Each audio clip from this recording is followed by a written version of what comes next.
Salam la team. Quand je vous parle de frites, de sandwich ou bien de briquet, vous pensez à la bouffe ou peut-être à la cuisine.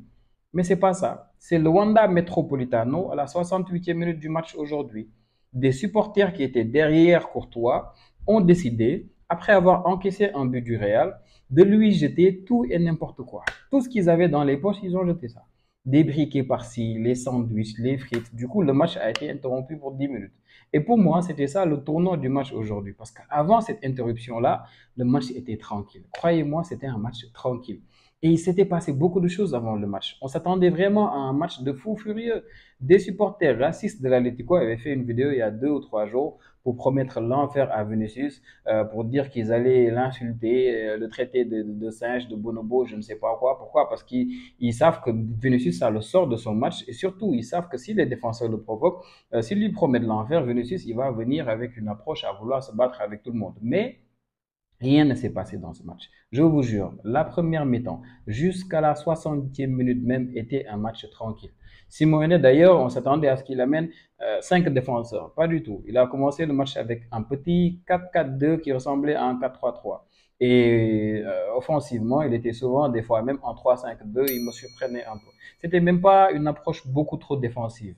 Vinicius aussi, dans le match, il était un peu tranquille, je vous assure. Il n'était même pas trop sur le côté en première période, il était un peu plus dans l'axe parce qu'il avait compris qu'il allait trouver beaucoup d'escaliers sur le côté. Donc, il était un peu dans l'axe, il libérait le côté pour permettre à Mendy de beaucoup dédoubler. Et c'est Tchouaméni qui l'attendait derrière. Je vous assure, c'était un match, c'était même prévisible aussi la compo du Real. Sans Mbappé, le 4-4-2 a été bien respecté. Donc, c'était un match tranquille, même dans le contenu en première mi-temps il n'y avait pas beaucoup de choses à se mettre sous la dent. Il y a eu peut-être Alvarez qui a dribblé Rudiger sur le côté, s'est faufilé dans la surface, il a frappé après, Courtois a sorti la balle. Côté Real, je pense que la plus grosse occasion en première période, c'est aussi Valverde qui a été un peu plus offensif aujourd'hui à cause du 4-4-2, l'absence de Mbappé. Donc Valverde, même s'il couvrait beaucoup à droite, il a été un peu plus haut par moment quand Modric jouait un peu plus bas. Donc il a fait une frappe magnifique qu'Oblak a sorti. À part ça, il n'y avait pas grand-chose. Il y a eu un moment où Oblak, il a essayé de dribbler Vinicius, donc quelques minutes de frayeur, j'imagine, pour le supporter de l'Atlético. Mais il n'y avait pas trop de choses à se mettre sous la dent, à part peut-être Sorloth qui a été cataclysmique parce que Sorloth, lui, avec sa taille, on espérait vraiment que sur les longs ballons, il allait être décisif mais il n'a pas beaucoup été. Quand il fallait jouer les contres rapidement, il n'aidait pas trop parce qu'il se ratait beaucoup. Il voyait deux, trois appels, mais il ne faisait pas la passe.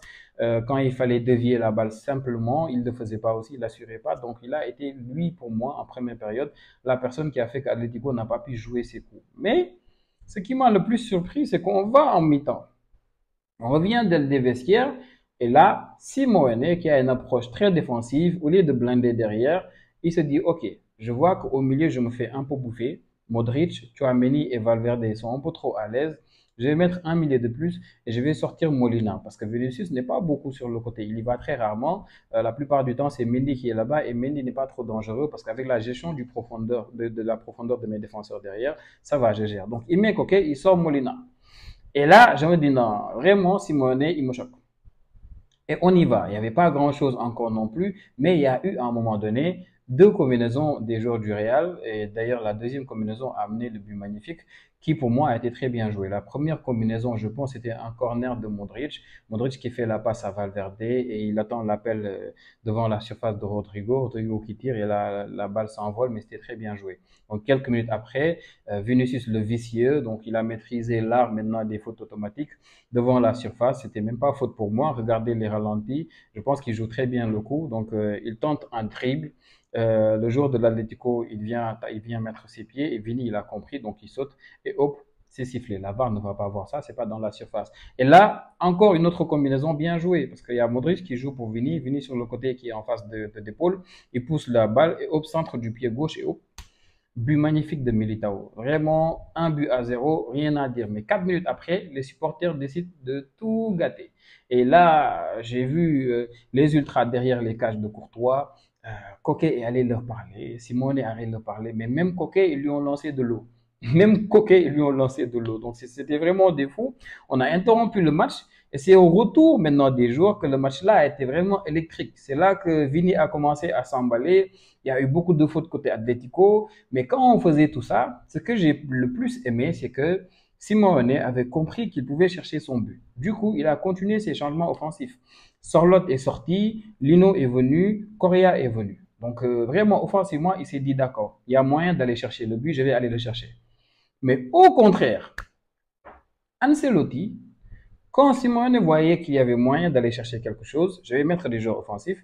Ancelotti, lui, il s'est dit, d'accord, je ne vais pas prendre trop de risques, je vais essayer de maintenir le score. Donc hier, il y a Hansi Flick qui décide de tourner et qui vend le Barça. Aujourd'hui, c'est Ancelotti qui décide de garder le score et qui vend le Barça. Ancelotti, il a terminé le match avec un seul attaquant sur la pelouse et c'était Hendrik. Sinon, il y avait 6 défenseurs derrière. J'ai rien compris. Rien. Autant je peux être d'accord que tu mettes Vasquez parce que Luno, il fatiguait beaucoup Carvajal sur le côté. Beaucoup. Donc tu mets Vasquez, il marque sur le côté, il défend sur le côté et Carvajal vient un peu plus à l'intérieur. Je comprends. Modric était sorti, du coup Valverde n'a pas besoin de trop couvrir, il va jouer au milieu. Tranquille, ça je comprends. Mais tu mets après Fran Garcia. Tu sors Vinicius, tu sors Rodrigo, tu sors Modric. Toi, tu vas mettre Fran Garcia, tu vas mettre Vasquez. Mais attends, mais qu'est-ce que tu veux? Tu veux que Fran Garcia, parce que Fran Garcia, il est entré, il est allé un peu plus haut, il a été sur le côté gauche. Tu veux que Fran Garcia, il fixe 2, 3 jours de l'Atlético, qu'il combine avec Bellingham, qu'il joue les coups, je ne sais pas. Peut-être que Ancelotti s'est dit, je vais jouer les contres, parce qu'il y a eu un contre-attaque quand Bobby est entré. Vous savez qu'à chaque match du Real maintenant, à la fin du match, il y a un moment Bobby. Bobby, il est venu et il a été un peu partout comme d'habitude. C'était la minute folie.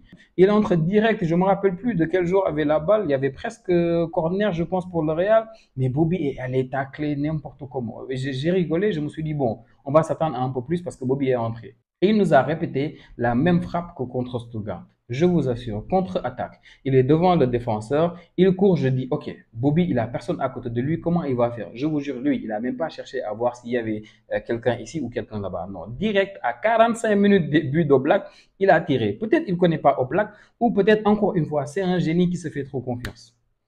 Donc la frappe n'a pas été loin des buts de Black, mais vraiment c'était encore courageux de sa part. Je pense que lui, il va forcément se faire sa place parce que lui, il s'en fout un peu de ce que les gens pensent. À chaque fois qu'il entre, tout ce qui l'intéresse, c'est de faire tout ce qu'il veut, de montrer de quoi il est capable et après il sort. Donc, si Ancelotti en faisant ça, en ne laissant qu'un seul attaquant sur le terrain, il cherchait les contres, mais c'était pas les bons jours pour ça. Donc malheureusement, ils ont trop reculé à un moment donné les joueurs du Real. Il y avait 6 défenseurs, vous vous rendez compte. Puisqu'ils ont beaucoup reculé, bah, ils ont accusé le coup. Renildo, il est sorti, Galan, il est rentré. Et Galan, mais magnifique dans l'exécution, parce que le Real, bon, il reculait beaucoup, il voulait garder le score, 6 défenseurs. Naturellement, il n'y a plus cette densité-là. Donc, ce qui fait que tu voulais défendre et garder le score. Malheureusement, avec autant de lignes, bah, tu permets à des attaquants comme Correa de faire de magnifiques appels dans le dos de la défense et croiser, mais c'était bien joué. Et Galan qui fait une passe magnifique dans le dos de Rudiger et Correa qui va trouver cette balle-là. Militao n'a pu que l'aider pour mettre ce but égalisateur. Donc pour moi, ici, s'il y a un fautif pour ce but égalisateur-là, ce n'est pas Rudiger voilà, qui couvre le hors-jeu de justesse, parce que vraiment, ça se joue sur des millimètres. Pour moi, le souci, c'est Ancelotti, parce que la meilleure défense, c'est l'attaque. La meilleure défense, c'est l'attaque. Je sais pas, mets Arda Güler, laisse Vinicius si tu veux, mais mets un joueur offensif capable de pouvoir garder la balle un peu plus haut. Et si tu veux, tu tues le temps là-bas. Mais ne mets pas 6 défenseurs, je sais même pas c'était quoi l'objectif. Donc, un but partout, c'est dommage parce que c'est un match où, pour moi, avec un peu de courage de la part d'Ancelotti, on aurait pu peut-être voir un match un peu plus électrique. Mais malheureusement, ce qui comptait pour lui, c'était de garder le score parce qu'il avait la possibilité de revenir à un point du Barça. Donc, du coup, aujourd'hui, pour moi, l'équipe qui fait la meilleure opération ce week-end-là, c'est le Barça. Parce que le Barça, maintenant, grâce à ce match nul-là, le Barça est à 3 points du Real et à 5 points de l'Atlético Madrid. Donc, voilà comment le match-là s'est déroulé. Sinon, après, il y a eu un attentat incroyable de Llorente qui a failli blesser Fran Garcia. Pour moi, c'était vraiment dangereux. Heureusement qu'il a pris un carton rouge.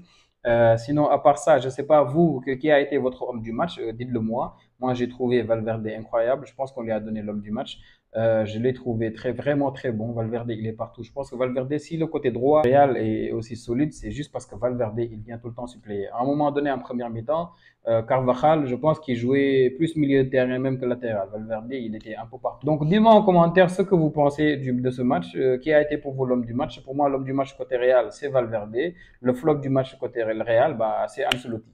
Et côté Atlético Madrid, je pense que l'homme du match, bah, c'est les ultras, les fous qui étaient derrière Courtois, parce que c'est peut-être eux qui ont fait que ce match a vraiment changé sur les dernières minutes. Donc, c'était tout pour ce match-là. On va se retrouver cette semaine, je pense mardi, mercredi. Il y a de très bonnes affiches en Ligue des Champions. Arsenal qui joue contre le PSG, donc les Parisiens vont se déplacer à Londres.